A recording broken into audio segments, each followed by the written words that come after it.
तो पुण्यात्मा, ये शुभ अवसर है जो आप जी को परमात्मा ने कृपा बख्शी है। परमेश्वर ने स्वयं आकर के यथार्थ ज्ञान आपको दिया है।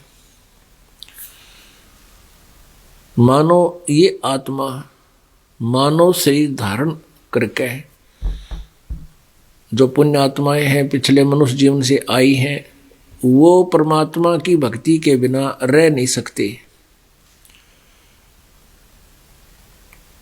और वैसे ही आत्मा जब से ये भगवान से विमुख होया है, बिछुड़ कर आया है, सतलोक से आया है, उसी दिन से इसको आभास हो चुका है कि परमात्मा बिना तेरा ठिकाना बिल्कुल नहीं।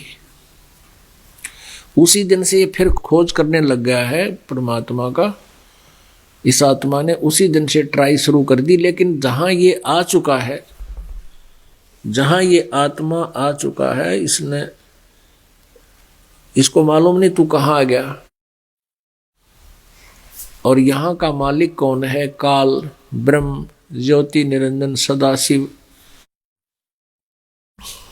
काल रूपी ब्रह्म। ये हमें धोखे में रखे हुए हैं, सच्चाई से परिचित नहीं होने देता। इसका उद्देश्य है कि इनको अपने मालिक की जानकारी ही ना हो।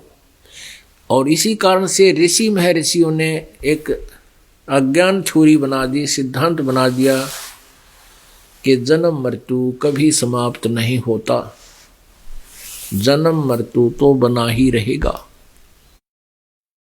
गीता जी का उदाहरण देकर समझाया कि ये प्राणी एक शरीर को जब छोड़ता है तो दूसरा शरीर इसके लिए तैयार हो जाता है। जैसे एक कीड़ा होता है, कीड़ा वो ऐसे चलता है, पिछले पैर फिर उठा के फिर आगे रख लेता है, फिर अगले दांत से होते हैं आगे पीछे उसके पंजे। कहते अगला पैर अगली टहनी पर रखकर ही वो कीड़ा पिछले पैर को उठा कर आता है। यानी ये जब यहाँ से शरीर छोड़ता है तो पहले इसका नेक्स्ट जीवन तैयार हो जाता है। इसलिए कहते क्यों चिंता करें, जन्म तो होते ही रहेंगे। तो ऐसे उदाहरण दिया करते थे।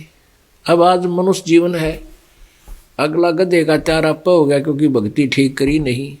वो शरीर तैयार है, हो तो मिलना ही मिलेगा। या भूत बन जाओगे, कुछ दिन पितर बन जाओगे, कुछ दिन स्वर्ग में देवता भी बन सकते हो अगर कोई पुण्य अच्छे हो गए तो।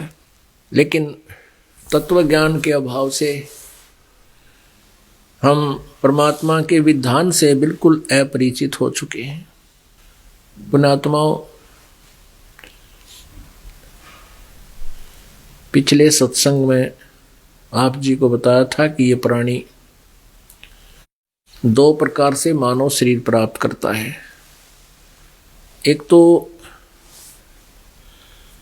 टर्न वाइज इसको मानव शरीर मिलता है, 84 लाख योनियों को भोग कर एक मानव जीवन इसको कंपलसरी मिलता है। वो कबीर परमात्मा ने इस काल को एक आदेश दे रखे ना तो यो एक भी जन्म ना दे मनुष्य के, क्योंकि इसको सबसे बड़ा खतरा है कि मनुष्य जीवन प्राप्त करके ये मालिक पा सकता है। इस मनुष्य जीवन में सबसे बड़ी यही एक खासियत है